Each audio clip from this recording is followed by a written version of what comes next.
In this first clip, you will see me preparing the fabric, marking all the lines where the slips will sit on the garment, and preparing it for the first try-on.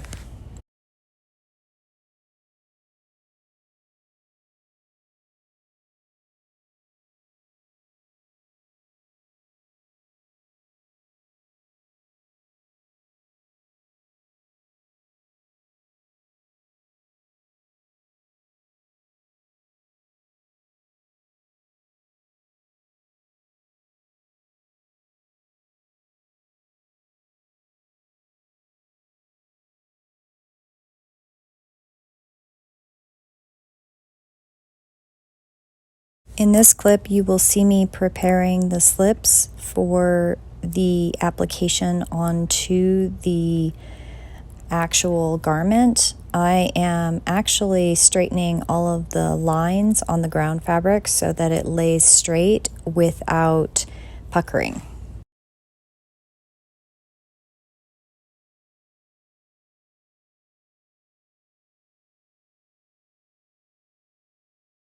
Basic assembly for all of the slips was to use a little bit of interfacing glue to hold them in place once I had them laid down, pin them down, and then tacky thread them down, and then reheat them up and make sure they're secured.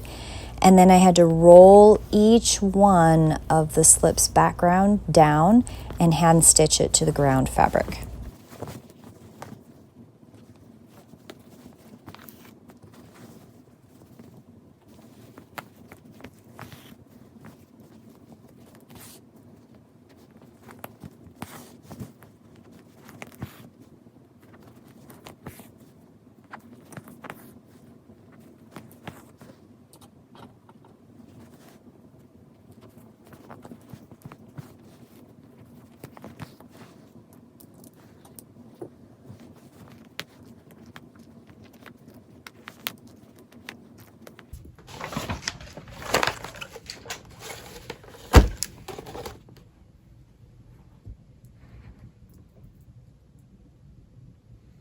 Do not panic. Yes, this iron is on hot, but there is a Teflon sheet between the iron and the slip, and you can let these sit for a pretty long time. I actually use this Teflon sheet when I do my block printing to set my pattern.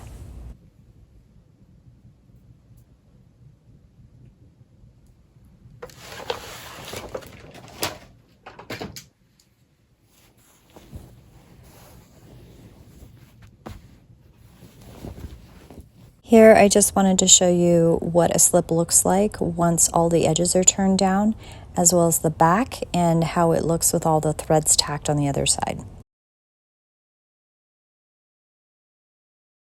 I am super happy with how this Dalmatica turned out. The cotton linen blend fabric is going to be perfect for the summertime to wear a lightweight tunic underneath. And it will also be perfect for another layer once he's got one or two tunics on in the wintertime. The beading turned out beautiful. The slips turned out beautiful. This is definitely a hand wash item. And Cato looks absolutely magnificent as he is modeling this outfit. Cato made the shin guards for this outfit. He made them many years ago when I made his first set of Roman clothing. But this particular Dalmatica is the beginning of his adult wardrobe, and he's very proud of his shin guards, and he adjusted them to make them fit him as an adult, and he's very happy with this project's outcome.